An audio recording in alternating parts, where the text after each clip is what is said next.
Hello, hello, hello, call me an anti and welcome to me doing a dramatic reading of a Larry post.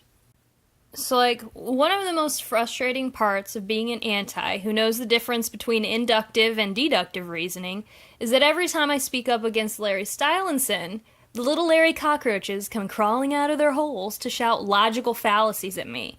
And the biggest fallacy to which they all fall afoul is the false premise, and by extension, begging the question.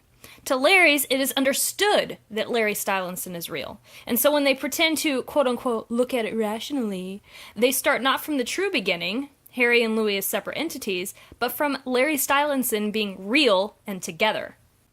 This is why ultimately I decided that it was a far better use of my time to laugh at Larry theories instead of trying to point out how their critical thinking skills could use just a bit of polishing. Here's a good post that shows exactly what I'm talking about.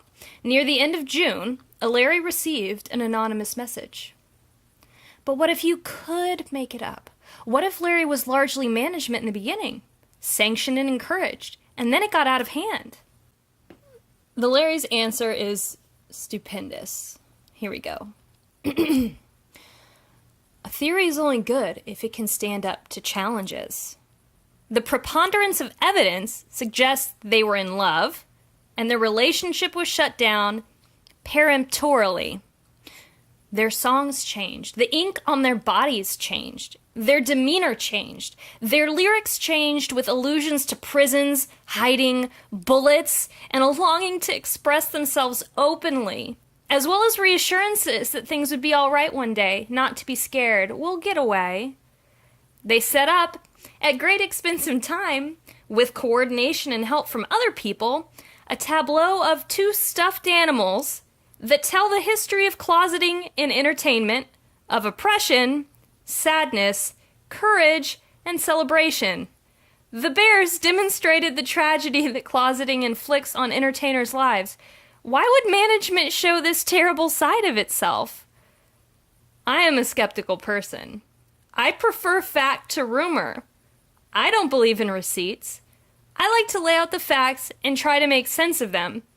Even after seeing evidence for months, I tried to think of a way that everything could be true if they weren't together. I just couldn't. Another Larry in their reblog tagged this post, "Free them." Wait, I just went blind. I rolled my eyes so hard they fell out of my skull. This is why debunks are useless for the Larrys who are inside the cult. They freely admit that they can stare right at all of the evidence that proves that what they believe is a crock of shit, but because they're incapable of avoiding any logical fallacies when they apply their critical thinking skills, they will always arrive at an impossible conclusion. Larrys, forever wading into the morass of the same type of logical reasoning that propels the flat earthers, moon landing deniers, and, oh my god, the lizard people are taking over the earth theorists. I can't believe anyone takes them seriously.